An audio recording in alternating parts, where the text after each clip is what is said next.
Om Jnana-timirandhasya Jnananjana-shalakaya Chakshurunmilitam Yena Tasmai Shri Gurave Namaha. Shri Chaitanya Manobhishtam Stapitam Yena Bhutale Swayam Rupa Kadamayam Dadati Swapadantikam Vandeham Shri Guru Shri Jutapadakammalam Shri Gurun Vaishnavamscha Shri Rupam Sagrajatam Sagana Raghunathanvitam Tam Sajivam Sadvaitam Sadvadutam Parijana Sahitam Krishna Chaitanya Devam Shri Radha Krishna Padan Sahagana Lalita Shri Vishakhanvitamscha He Krishna Karuna Sindhu Dinabandho Jagatpate Gopesha Gopika Kanta Radha Kanta Namostate Tapta Kanchana Gaurangi Radhe Vrindavaneshwari Vrishabhanu Sute Devi Dhanvari Pranamami Hari Priye Mancha Kalpatarubhyascha Kripa Sindhubhya Evacha Patitanam Pavanebhyo Vaishnavebhyo Namo Namaha Jai Shri Krishna Chaitanya Prabhu Nityananda Shri Advaita Gadadhar Shivasadi Gaur Bhaktavinda Hare Krishna, Krishna Krishna, Hare Hare, Hare Rama, Rama Rama, Hare Hare.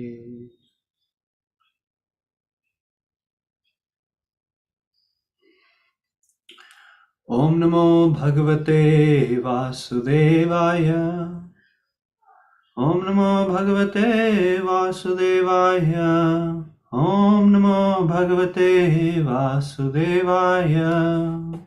Narayanam Namaskritya Naram Cheva Narottamam Devim Saraswatim Vyasam Tato Jayamudire Nashtaprayeshu Bhadreshu Nityam Bhagavata Sevaya Bhagavatyuttama Shloke Bhaktir Bhavati Naishtiki. Good morning, everyone. Hare Krishna.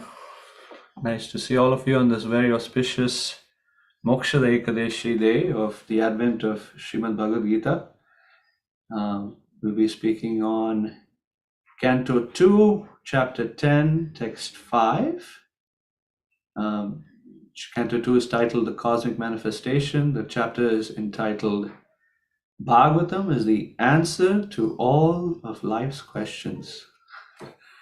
So Prabhupada especially appreciates the fact that Bhagavatam has that potency to answer all of life's questions.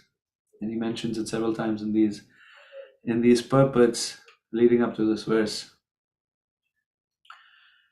So I'll begin with expressing the context of this verse, and then I'll recite the verse. So in the second canto, in the very beginning of the second canto, Maharaj Parikshit has met Shukadeva Goswami, who makes his grand entry in the end of the first canto. So at the beginning of the second canto, Maharaj Parikshit asks very pertinent questions to which Shukadeva Goswami begins to reply. And they have a fantastic set of very deep philosophical conversation about creation and such until chapter 7. And then in chapter 8, Maharaj Parikshit asks a number of questions that leads to the explanation given in chapter 9 of the second canto by Shukadeva Goswami. And Shukadeva Goswami, we see many times in the Bhagavatam, the narration of Lord Brahma and his exchanges with the Supreme Lord are given.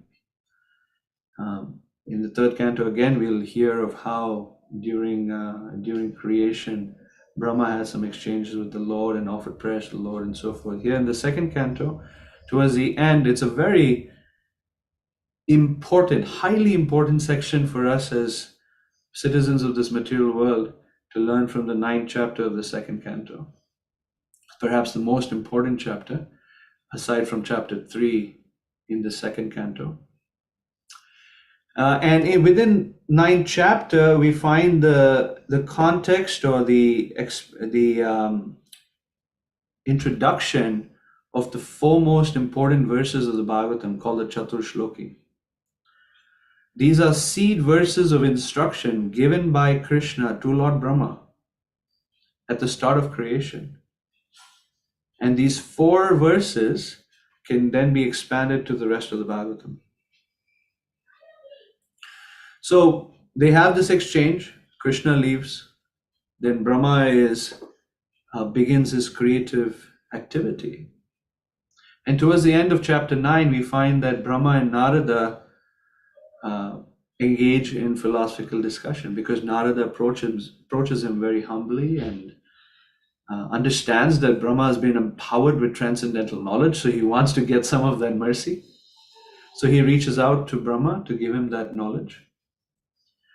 And then Shukadeva Goswami explains how Narada then went to explain this transcendental knowledge to Vyas by his own volition, because Narada is like that. He's just got this spirit of giving. Narada approached Brahma, but when we see with the exchange with Vyas, Narada is the one who approached Vyas instead of the other way around. So in other words, Narada takes that proactive mood of sharing Krishna consciousness. And then Vyas, being the father of Shukadeva Goswami, taught it to Shukadeva Goswami. So right at the end of chapter 9, we find that, in one sense, Shukadeva Goswami is establishing his credibility of explaining the Srimad Bhagavatam, because it is a disciplic succession that started with Krishna, the Chatur Shloki to Brahma, and of course the empowerment and the assurance that he gives Brahma, please don't be worried. You will not be disturbed by pride during your service of creation, which Brahma is looking for, that kind of assurance, protection from Krishna. So Krishna gives that to Brahma. Brahma then teaches Narada, who approaches him. Narada proactively speaks to Vyas. Vyasadeva then speaks to Shukadeva Goswami, and now Shukadeva Goswami is going to elaborate further on the Srimad Bhagavatam. So this is the context. In text 44 of chapter 9, the phrase comes Dasha Lakshanam, or the 10 features of the Srimad Bhagavatam are explained by Brahma to Narada. So the section that we're in, from text 1 through text 7 of the 10th chapter, text 1 through text 7, describes the 10 topics of the Srimad Bhagavatam. So everything that's discussed in Bhagavatam can be put in one of those 10 buckets. And the verse that we're covering today is text 5, is only one of those topics, which is called Isha Katha. So I will recite the verse now, having established the context. So how should we do it? Do devotees respond as well, or should I just go for it? You go for it, Prabhu, I think, because it will be a Zoom call, right? It will be little... Okay, sure. Avataranucharitam harishchasyanuvartinam pumsamisha katha prokta nanakyanopabramhita. So actually, maybe it'd be good if I share my screen so that people can follow along.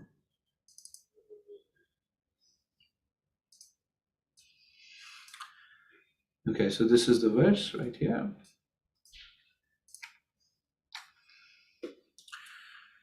Avatar, incarnation of Godhead. Anucharitam, activities. Hare, of the personality of Godhead. Cha is also. Asya, of his. Anuvartinam, followers. Pumsam, of the persons. Isha Katha, the science of God. Proktaha, is said. Nana, various. Akhyana, narrations. Upabramhita, described. So translation, the science of God describes the incarnations of the personality of Godhead and his different activities, together with the activities of his great devotees. Purport. During the course of the existence of the cosmic manifestation, the chronology of history is created, recording the activities of the living entities. People in general have a tendency to learn the history and narrations of different men and times. But due to a lack of knowledge in the science of Godhead, they are not apt to study the history of the incarnations of the personality of Godhead. It should always be remembered that the material creation is created for the salvation of the conditioned souls. The merciful Lord, out of his causeless mercy, descends to various planets in the material world and acts for the salvation of the conditioned souls. That makes the history and narrations worth reading. Srimad Bhagavatam offers such transcendental topics of the Lord in relationship with great devotees. Therefore, the topics of the devotees and the Lord are to be given respectful, oral reception. I'll repeat that last statement because that's kind of like my interest and focus for today's discussion. Therefore, the topics of the devotees and the Lord are to be given respectful oral reception.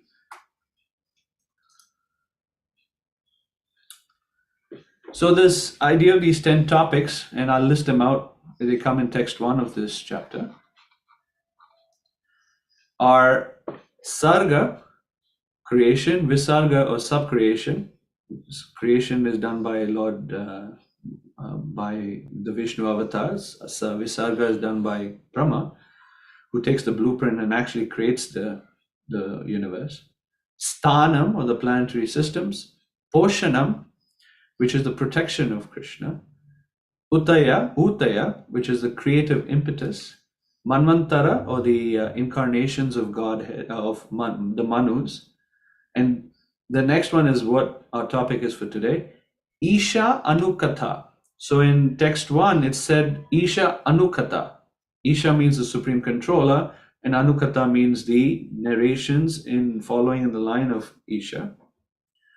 In the verse that we just read in text 5, it says Isha Katha and not Isha Anukatha, which is minor difference. There was no commentary by our acharyas of why that difference was made. Then Nirodha, or the winding down of material universe, which also sometimes leads to people to go back to Godhead. Muktir, liberation. And then finally, Ashrayaha. Ashraya means protection, the shelter of everything else. So our great acharyas explain that these 10 topics of the Bhagavatam, there's 9 secondary topics and there's 1 primary topic. The 1 primary topic is Ashraya of Krishna, Krishna being the shelter of everything else.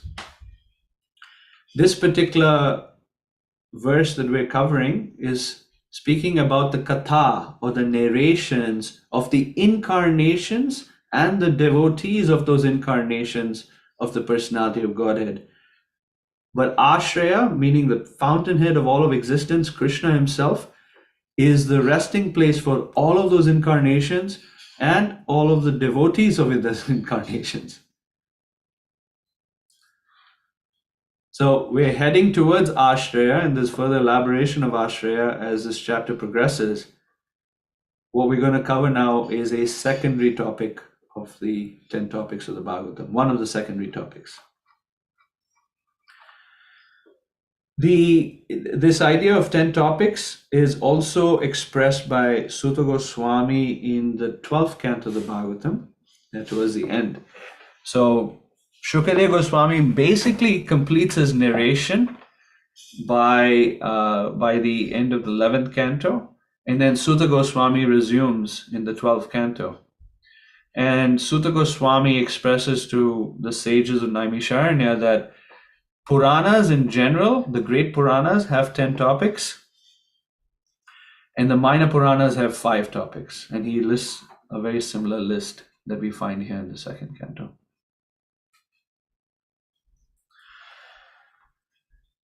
So Isha Katha. Isha means the Supreme Lord, like we see Ishopanishad, Upanishad of the Supreme Personality of Godhead, who is the controller and proprietor of everything. So Katha is the narrations of Isha, and it's described here as Anuvartinam. So Avatara Anucharitam, so the narrations of the avatars, and Anuvartinam, the narrations of the devotees of the avatars. One might ask, why is it that the narrations of God include the narrations of the devotees? It's interesting, in the first canto, 7th chapter of the first canto, we find a similar kind of message provided, because Sutta Goswami tells a story of Narada and Vyasadeva and the instructions coming from Narada to Vyasadeva. And the glories of the hearing and chanting of God, of Krishna, are described. And the sages of Naimisharanya, at the edge of their seat, they're so happy, they're so interested, they're so eager. Please speak the glories of the personality of Godhead. And at the beginning of the 7th chapter, Sutta Goswami begins by speaking the glories of his devotees, like Arjun, Draupadi, Yudhishthir, etc., etc. So the narrations of the devotees naturally connect us with Krishna, with the personality of Godhead, because in their hearts they have nothing but Krishna. When Yudhishthir Maharaj came to, I'm sorry, not Yudhishthir, when Vidura came to visit Yudhishthir Maharaj and the rest of the Pandavas, we find this in the 13th chapter of the Bhagavatam, or the first canto of the Bhagavatam. When Yudhishthir Maharaj came, when Vidura came, Yudhishthir offered such beautiful words of reception to Vidura, saying that within you, Vidura, is Krishna. Swanta stena gadabrata is the statement, which is within you is Gadabrata, the one who carries the Gada, or Vishnu. So you are, in essence, a holy place personified. Many of us took the arduous trip to go to India to attend the yatra in Vrindavan with our Guru Maharaj. We understand that the spiritual master, or the great devotees, or the pure devotees, within them is the holy place and Krishna in their heart. So he tells, such a beautiful, loving expression. Yudhishthira tells Vidura that you are a holy place personified, and now we are getting to experience the benefit of the holy place just by being in your association. So the narrations of the devotees is as potent, as powerful, and sometimes even more powerful than the narrations of the personality of Godhead in his incarnations. In addition, because the devotees are kind of like us, souls, they're not super souls, they're souls, and they're more relatable for us. They become for us role models and inspirations. And because us souls in human bodies, we're social beings, we take on the qualities of the social circumstance that we find ourselves in, or we put ourselves in. Just like crystals take on the color of the objects next to it. Like that, our hearts are naturally inspired by and reflect the same qualities of the kind of persons that we associate with, either by force or by choice. So the narrations of the devotees can be, in that sense, more powerful for us because their qualities get infused into our hearts. It's easy to say, oh, the Supreme Lord, he can be very merciful because he is the Supreme Lord. But when we see another devotee being very merciful, then that can inspire our hearts more, because we're more on the same level, in the sense we're both souls and not the Supreme Soul. Now, this narrations of devotees, or the Anuvartinam Katha, includes not just the Bhagavatam, but includes the Chaitanya Chaitamrita devotees. It includes our acharyas since then. It includes contemporary devotees.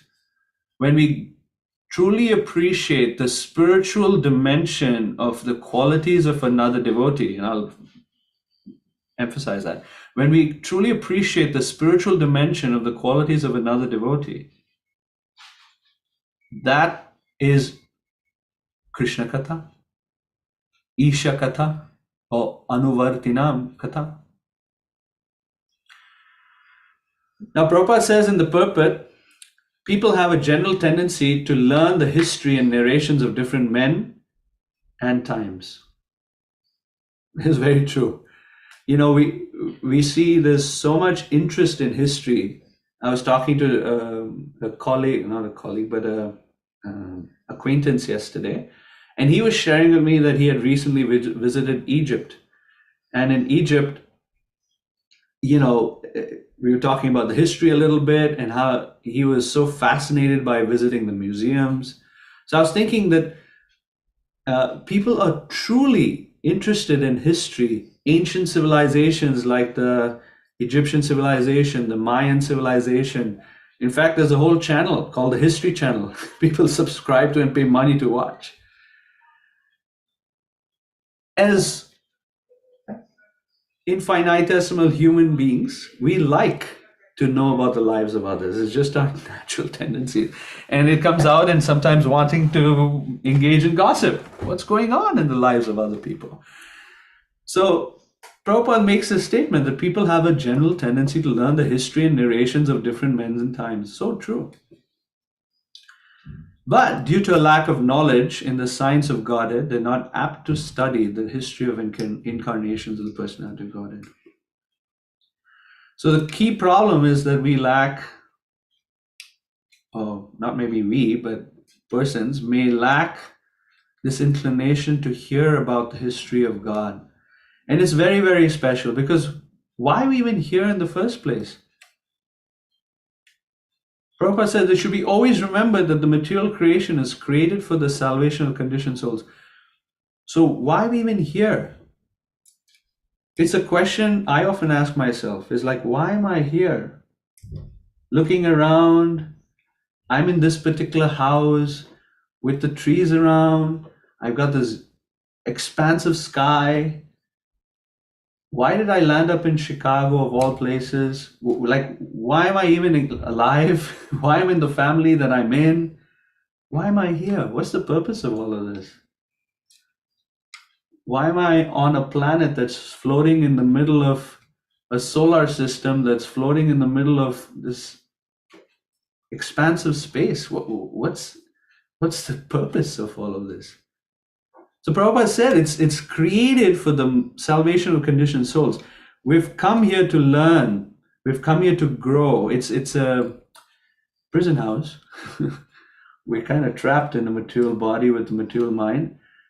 Our purpose here is to go beyond it. And the way to go beyond it is Krishna, who designed this whole thing. He comes down in various incarnations to give us knowledge, to set the example, to inspire our hearts with love. And it's those narrations that are the most valuable thing in this entire universe. And it's all encapsulated in this most powerful book, the Srimad Bhagavatam. And we can never get enough of the Bhagavatam. I mean, you might read it once, but honestly, how much do we remember and grasp and absorb?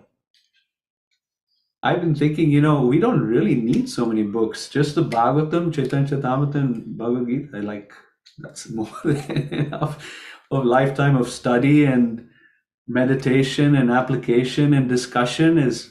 These books have so much.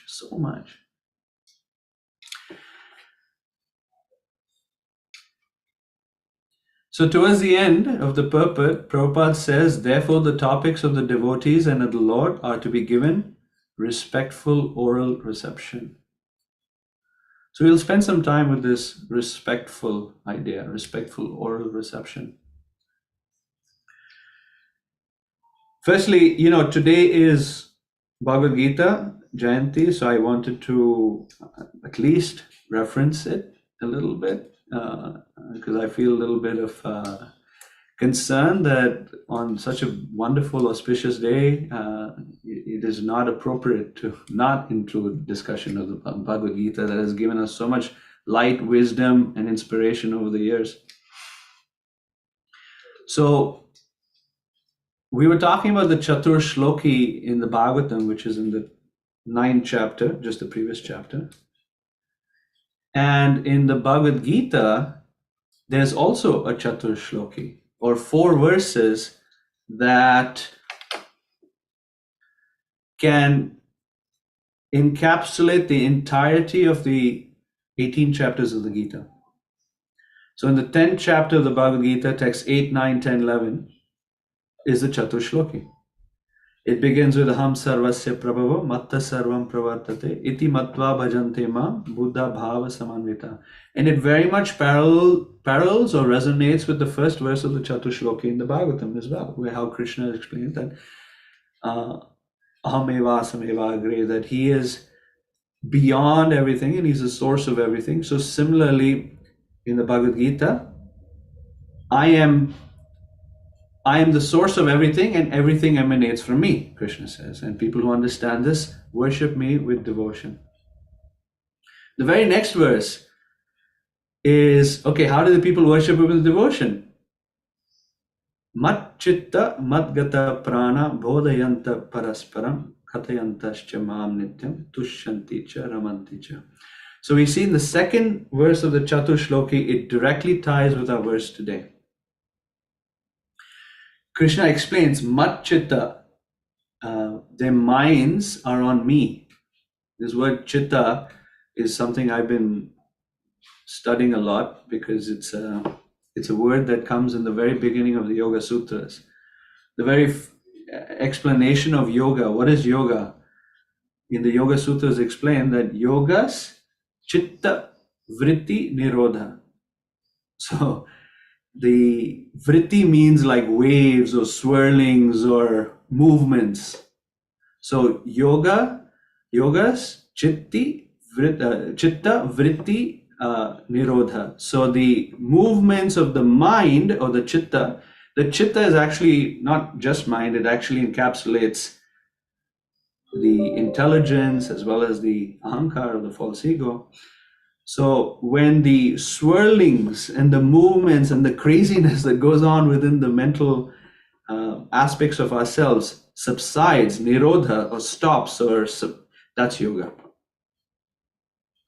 So Krishna is saying mat chitta, where the chitta is reposed upon Krishna.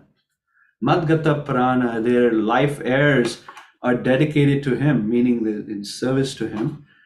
Then Machitta Madgata Prana Bodhayanta Parasparam, where devotees of the Lord speak to one another, they preach to one another, they share with one another their realizations, the journey of spiritual life, their realizations of Krishna, their appreciations of certain incarnations like Narasimha Dev or Hamsa Avatar or Ramachandra. That kind of exchange leads to Tushyanti cha Ramanti cha.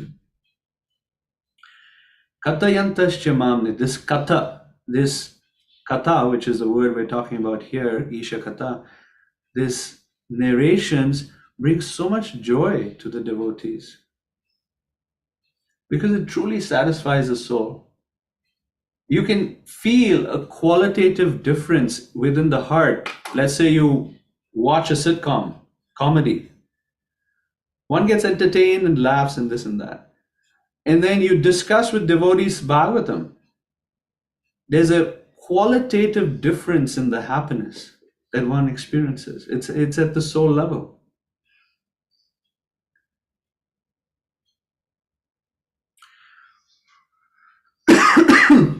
So Prabhupada's recommendation in this verse and purport is to give that respectful oral reception.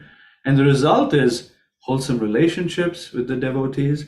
And tushanti, you feel satisfied. Ramanti, you feel joy, you feel enlivenment. This word respectful is purposefully put in here because the Bhagavatam also very much recommends it throughout. In fact, the Bhagavatam recommends it right in the beginning. Second verse of the Bhagavatam. How does it go?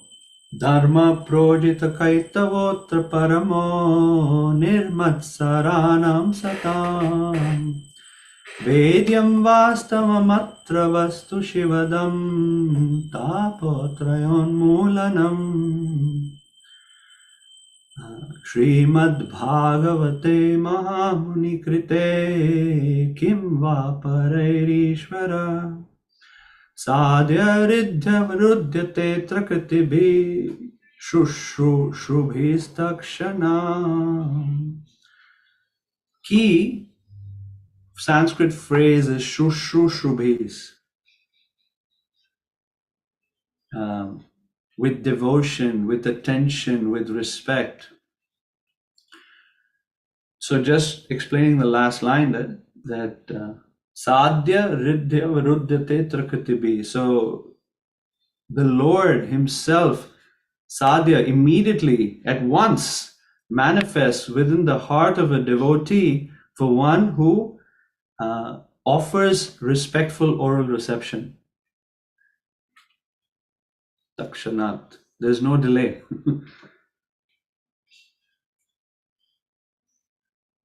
So the glories of respectful oral reception we find repeatedly in the Bhagavatam. Very beginning of the Bhagavatam and also towards the end of the Bhagavatam and everything in between. This respectful oral reception is so important. How does respect manifest?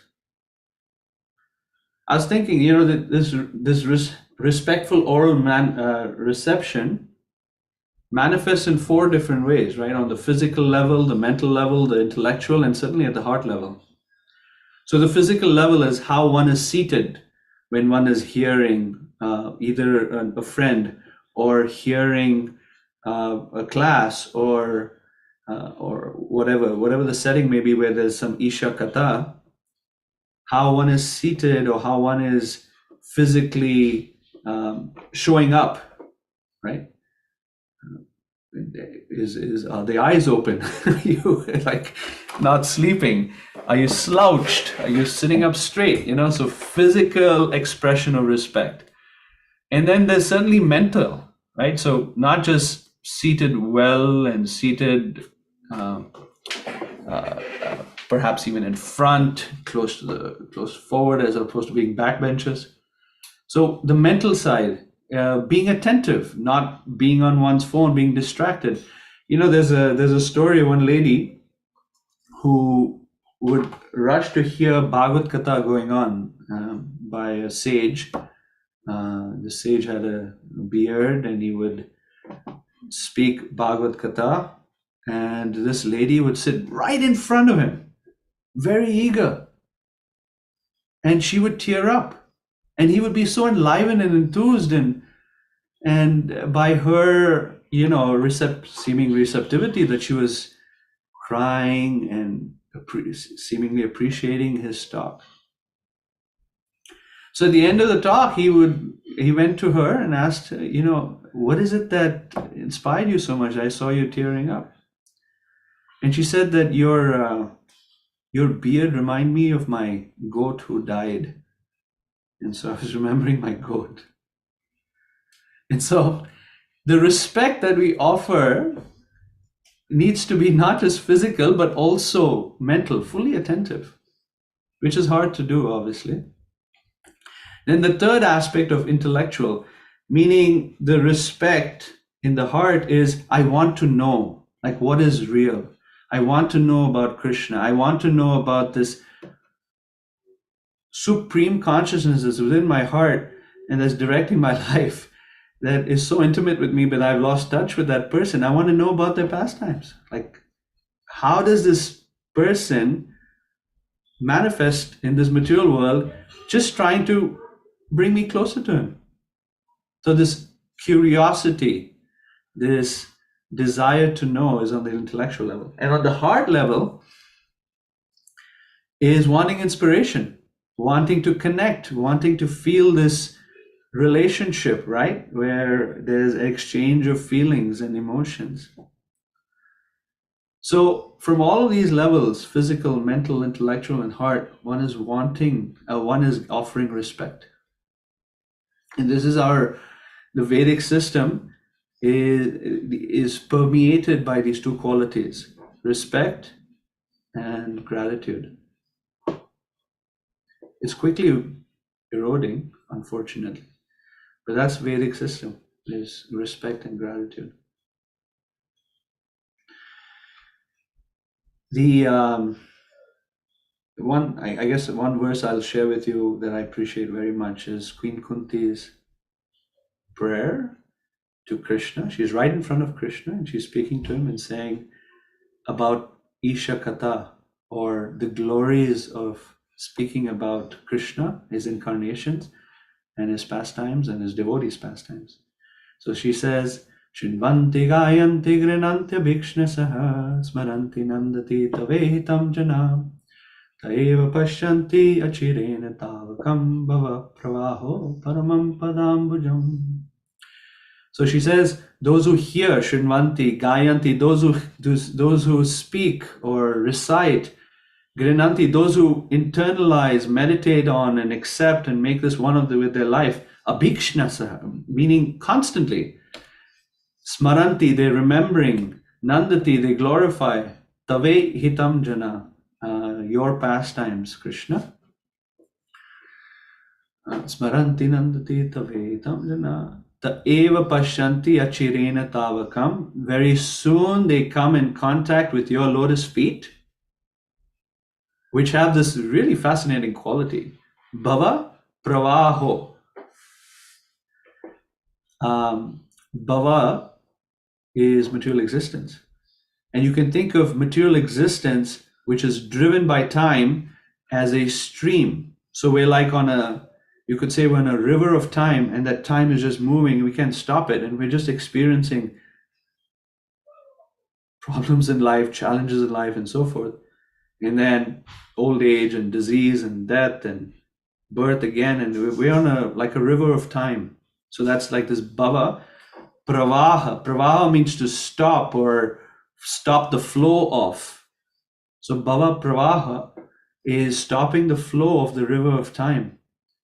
She says your lotus feet, which is accessed by hearing and chanting and internalizing and remembering and glorifying your pastimes, the Isha Katha, it stops this river of time and one experiences eternality. So this verse, text 5 of the 10th chapter, is Isha Katha. It's the doorway, or you could say it's the entrance into eternity. It's an entrance to go beyond space and time. It's an entrance to experience our true selves. That's Satchit and Ananda. It's a beautiful process. We're very, I guess we're very fortunate. Very distracted, but very fortunate. Okay, so I think I'll pause there. It's 8:10 a.m. and see if there's any comments, any devotees would like to share a comment from their study of the Bhagavatam, or if anyone has a question, I would be very grateful for some input. Any thoughts?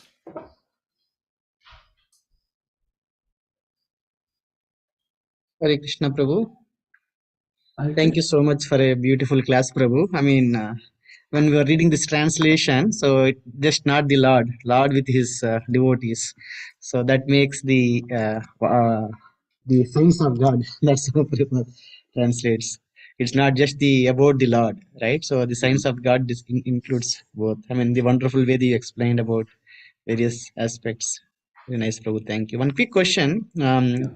regarding the Lord manifesting. I mean, somebody who hears with respectful oral reception, the Lord manifests within the heart.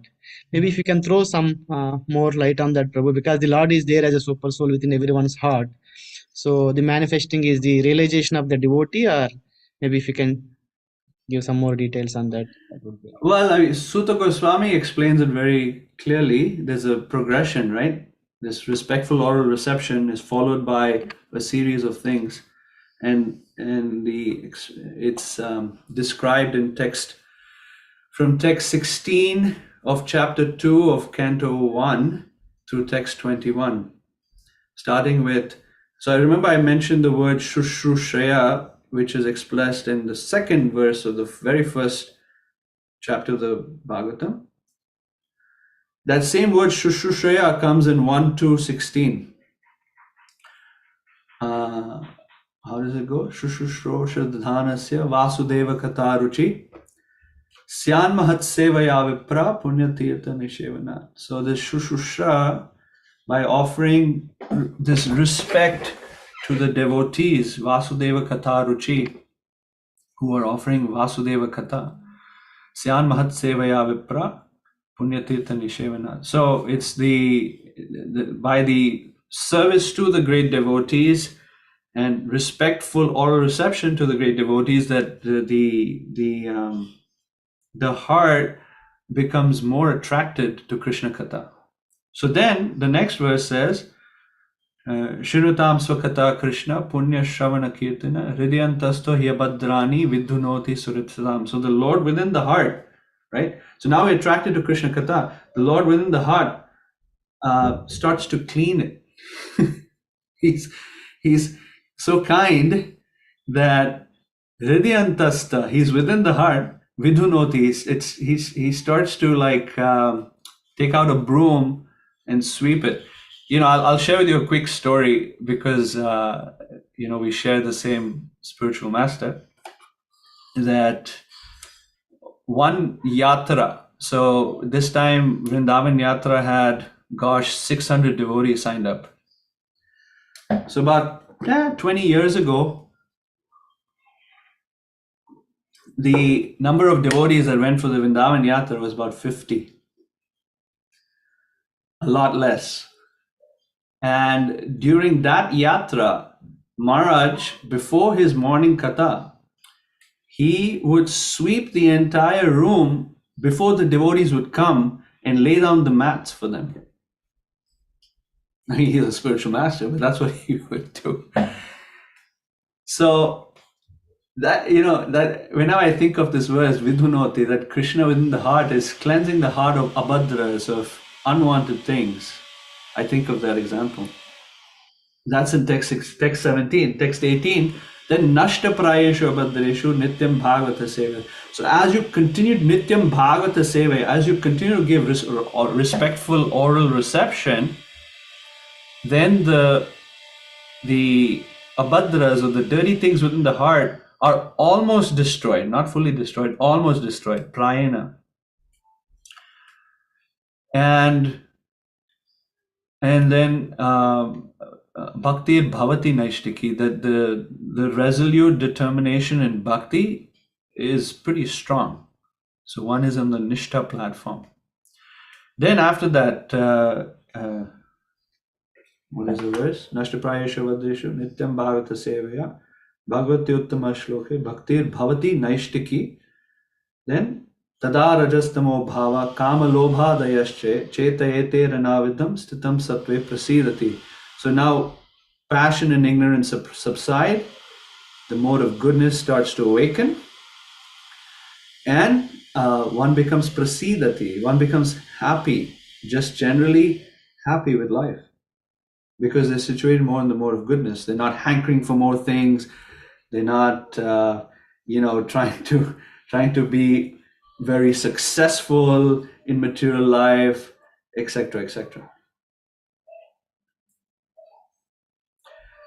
Gosh, I'm trying to remember the Sanskrit verses. But anyway, then the next stage is that one becomes, one becomes very knowledgeable in the science of God. And then the last verse is Vidyate hridaya grantis chidyate sarva samshaya kshiyante chasa karvani. Then to answer your question directly, drishta evatmanishwari. Then one sees the soul and they see the supreme soul and they see the supreme soul as their master. So within the heart, when all of doubts are destroyed, like is Krishna real? Is devotional service actually going to get me there? When all those doubts are destroyed, when the chain of fruitive activities come to a complete stop,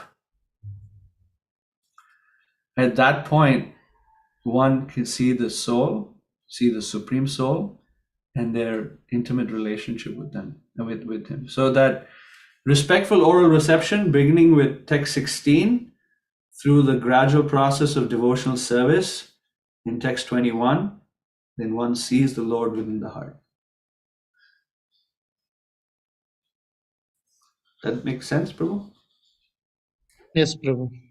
Yeah, I was just trying to understand maybe in the perspective that what I don't know if I got it or not. So, because the Lord is there within the heart of every living entity, and then what is this manifestation again? So, I was just trying to. Oh, I see. From that standpoint, yeah, Lord is within the heart, but then we're conscious of it. Yeah, we are. Krishna reveals himself. Before, we're not so conscious of Krishna. We might, once in a while remember, oh, yeah, there's a Lord in my heart. But one becomes fully aware Yeah. and very grateful, very Yes. supremely touched, where you just tears streaming from the eyes, as it says, right? Because the Lord's in my heart and He's manifesting to me in my heart. How merciful, how kind. Thank you, Prabhu. Many devotees are there, so I will leave them to share something. Okay.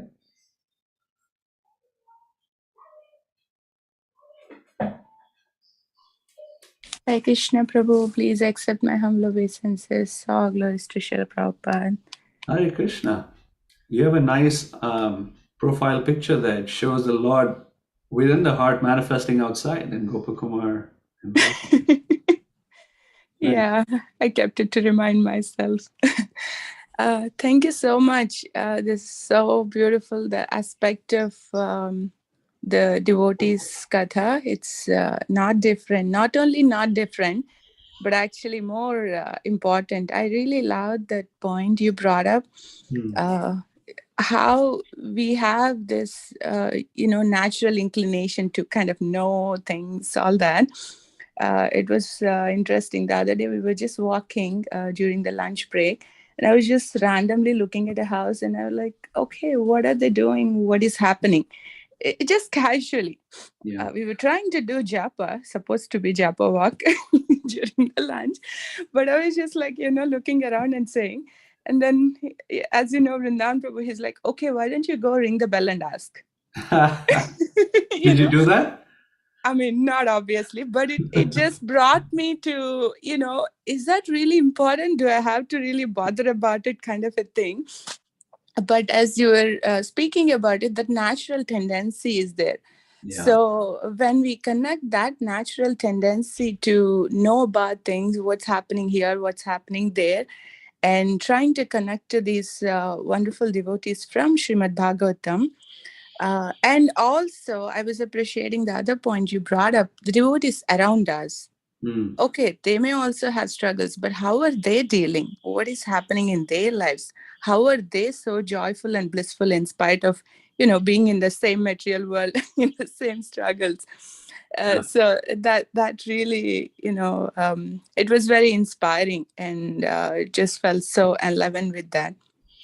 And the last point you were again and again mentioning about this respectful oral reception. It's not just like, okay, I'm hearing Bhagavatam, I've been doing whatever. Probably both for chanting and hearing. I mean, I've been for some time contemplating on this adara for chanting. So somehow it brought it to surface again with respect to this. And I was thinking how we need to apply that to our relationships with the devotees, current, not only from Bhagavatam, but that respect, how it can manifest, you have very nicely graphically explained external and internal aspects of it. Yeah, just so happy to hear from you this morning. It was a surprise. I didn't know. I was like, hey, that's great. Thank you so much. Thank you for your succinct summary of some of the points I brought up. I could have been less verbose by just asking you to share. Thank you. I was going to actually mention Adarat because I know we both kind of like that verse very much. It actually slipped my mind. That's a fantastic verse. Yeah, so you went from japa to jalpa, huh?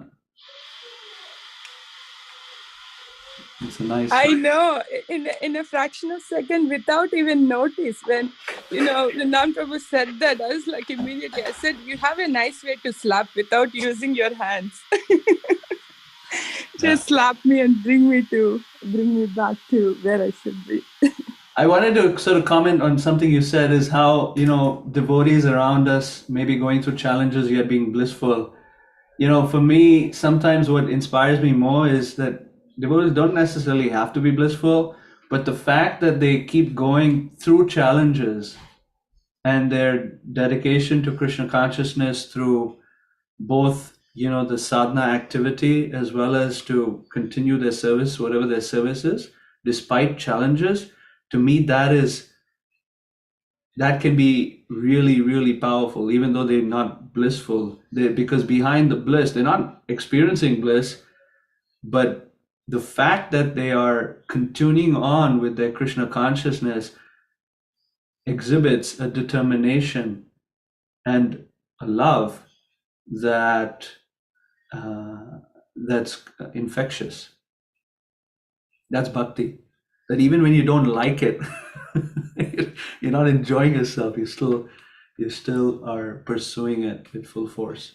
So that's very inspirational. And I know in the Naperville community, there are many persons who have that kind of quality. That they're going through some struggle. They're not necessarily blissful, but gosh, their mood of service and commitment to sadhana is impeccable.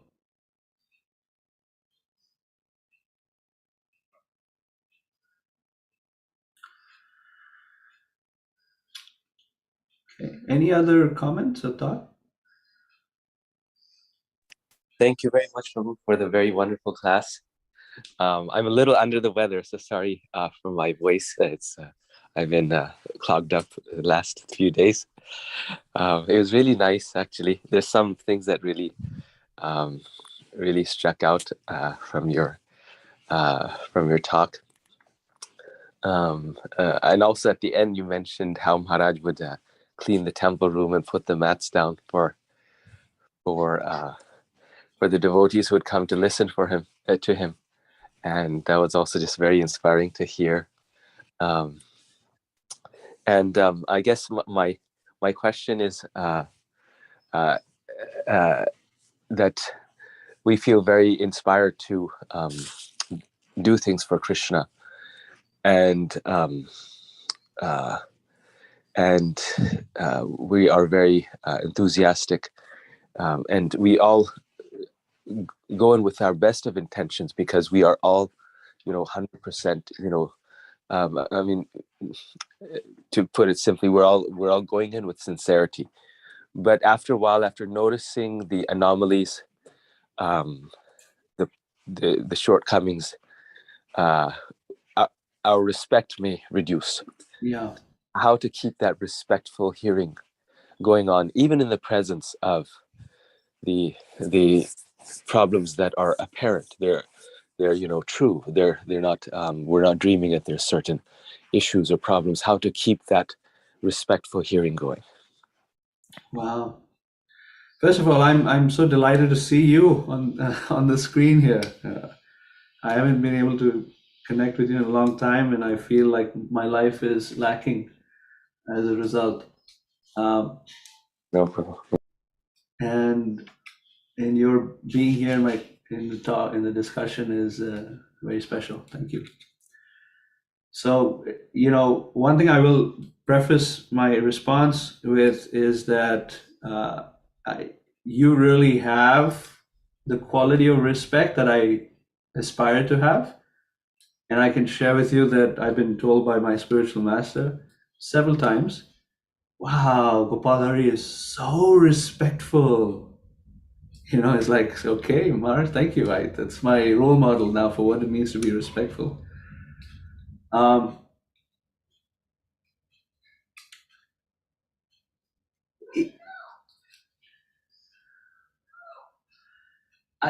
I find it, I guess, exciting. It's kind of an adventure to go past the defects of a person and touch their inherent needs and inherent spiritual essence. And it's not easy. We've been practicing for several decades now, and it's not easy to do that, but it's exciting. It's an adventure. I think Krishna gives us this opportunity to do that in a community, especially to go past those defects and recognize, people have shortcomings. That's fine, but there's a essential spark that's driving them to be in the community in the first place. That's very, very wonderful. And so if that's amplified for us within our own hearts, if we amplify being able to see that internal drive, that internal bhakti more than anything else, then we can see the defects in proper light. And that spiritual dimension of their qualities, maybe it's weak or not as strong as, let's say, the very great devotees, but that spiritual dimension of their qualities is still there. It can still inspire us. The famous example given of the swan picking up milk from water.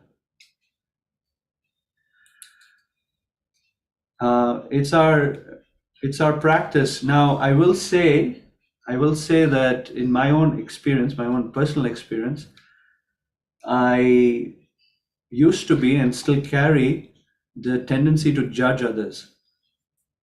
And I don't think it's necessarily limited to just myself, but I think it's natural that most humans have a tendency to judge others and try to criticize others, at least internally. So I have found, and experts in the field of mental health describe that when we work on our own emotional baggage, when we understand our own emotional makeup, then we are more able to accept others for their own deficiencies. Flip it another way, said another way. This is really important. When we're judging another person, it's an indication that we have unhealed emotions within.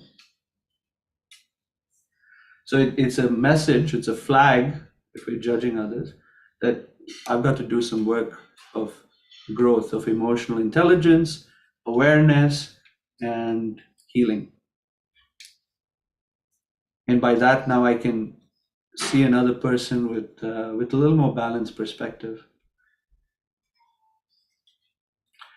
I could say a lot more things, but I think that's enough for now. It's 8:30. Thank you. That's actually really nice, actually. That's very helpful. And thank you for your kind words. I'm not really qualified for that. And I've been missing your association a lot also, Prabhu. So thank you. This is very helpful, what you said. I have to think about this and apply it also. So it's, yeah, thank you. All right. Thank you, Prabhu. Thanks for being here. I think we're done, right? Lakshmikant Prabhu, 8:32. Yes, Prabhu, unless somebody has some points. Yeah, I think we'll bring it to a close. Thank you all very much.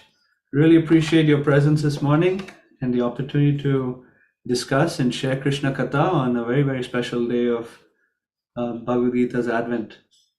Hare Krishna, I wish you all a fantastic rest of your afternoon, especially as if you get to participate in the recitation of Bhagavad Gita.